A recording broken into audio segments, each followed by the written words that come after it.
Welcome back to the Virtue Bowling Supply YouTube channel. My name is Chris and I'm here to bring you guys the high-rev perspective. And my name is Josh and I will be bringing the low-rev perspective. Today we're going to be taking a look at the brand new Hammer Zero Mercy Solid, and I'm going to be comparing that to the Equinox Solid and the Paragon Shadow.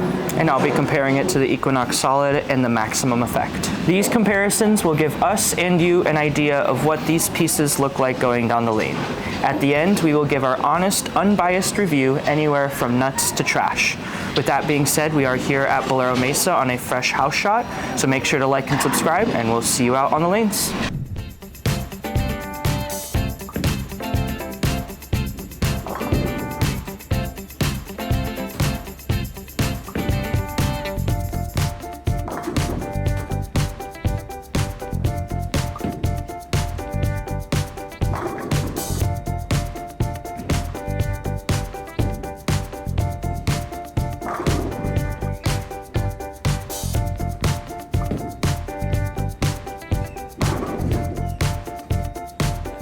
Alright, after seeing the Zero Mercy Solid go down the lane, this one I actually enjoyed. Personally, I'm not a fan of the colors of this one. It looks kind of ugly, but going down the lane, it kind of reminded me of the Extreme Envy. And that one was a super slow and chuggy and strong shape, but it still felt like you could get it off spot and go through the pins the right way. And this one feels pretty close to that. It was a strong and forward shape, but I felt like if I could manipulate it with my hand, it came off the friction really well and it struck a bunch. So I really enjoyed this one. So now I'm going to go and compare it to the Equinox Solid.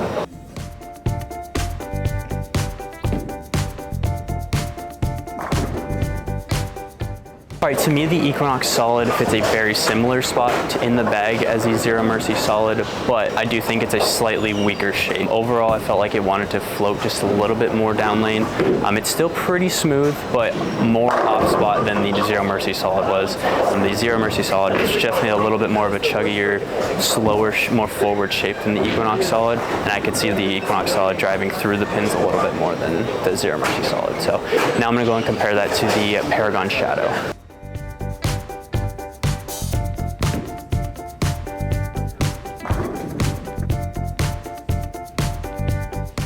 Alright, now the Paragon Shadow, again I feel like these all fit in a very similar spot in the bag, but this one I think is even more of a step down to the Zero Mercy Solid, even more so of a step down than the Equinox Solid. This one I really felt like you can be a little bit more angular, kind of shape a little bit more, and not really think it's going to go too forward. The Zero Mercy Solid might get to a point when you get too far left and it starts to labor a little bit in flat 10. I would go to the Paragon Shadow and would actually be able to get it to the spot and it come off of it and still go through the pins the right way. So overall, the Zero Mercy Solid is the strongest and the Equinox is in the middle, and then the Paragon Shadow would be the weakest shape out of them all. Final thoughts on the Zero Mercy Solid. Again, I'm not a fan of kind of how the colors look and how it looks personally, but the shape-wise, I thought it was really good. The strong asymmetric shape, sometimes I can't throw too often just because with a little bit higher rev rate, and especially on the house shot, it doesn't look the greatest, but this one actually seemed pretty versatile. When it got to the spot, it still wanted to come off it, not completely burn up and not go through the pins. And I struck a bunch here, so personally I think this one's going to have to go in the fire category. I'm really curious to see how this one stacks up on when there's a little bit more oil on the lane. If I can kind of get it a little bit more up the lane, a little bit more forward, I feel like this one's going to be super controllable and a really good shape.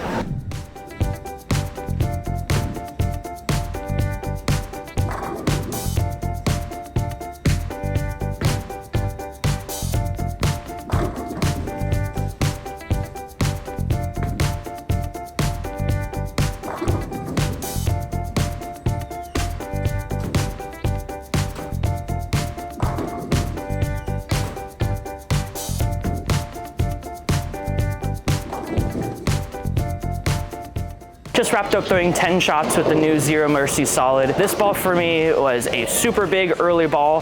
Definitely hooks a lot in oil. First couple shots, I wasn't expecting it to hook as much. I will say though, it did kind of remind me of like an Extreme Envy-ish shape, or like even like a Guru, kind of somewhere in between there. Bigger first ball out of the bag. When there's oil, this ball's got you kind of deal. So now we're gonna go ahead and throw 5 shots with the Equinox Solid and see how it compares.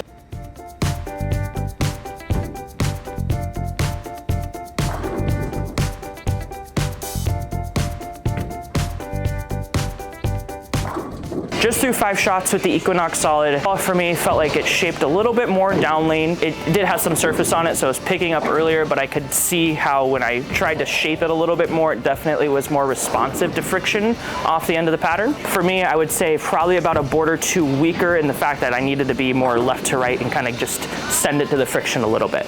So now we're gonna go ahead and throw 5 shots with the maximum effect and see how it compares.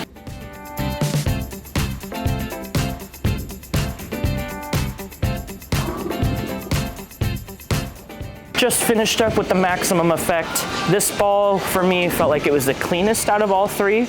I did feel like I had to be a little bit more speed sensitive because when I got it to friction or didn't, it just needed a little extra time on getting back to the head pin just because it didn't hook as early as the Zero Mercy Solid. I did feel like this would be a good step down, especially if you put some surface on the Zero Mercy, kept the Maxim a little shinier. Definitely be far enough apart to where this would be the big 1-2 punch out of the bag, especially for like tournament setting when there's more volume on the lane. Final thoughts on the Zero Mercy Solid. Today, like I said, we are bowling on a fresh house shot here, and I did enjoy the way it shaped. I did feel like I had misroom down lane, get it a little in, it wanted to hook, got a little right, and it just kind of waited on me for it to hook. So for today, I'm gonna have to give this ball a fire. I felt like it kind of gave me a lot of room to work with, and I can see it being versatile on, again, short, medium, long, really anything where I need the ball to kind of start up and go forward. This is the ball I'd be using. Thank you guys so much for watching. If you guys found this video useful, make sure to like and subscribe, and we'll see you guys in the next one.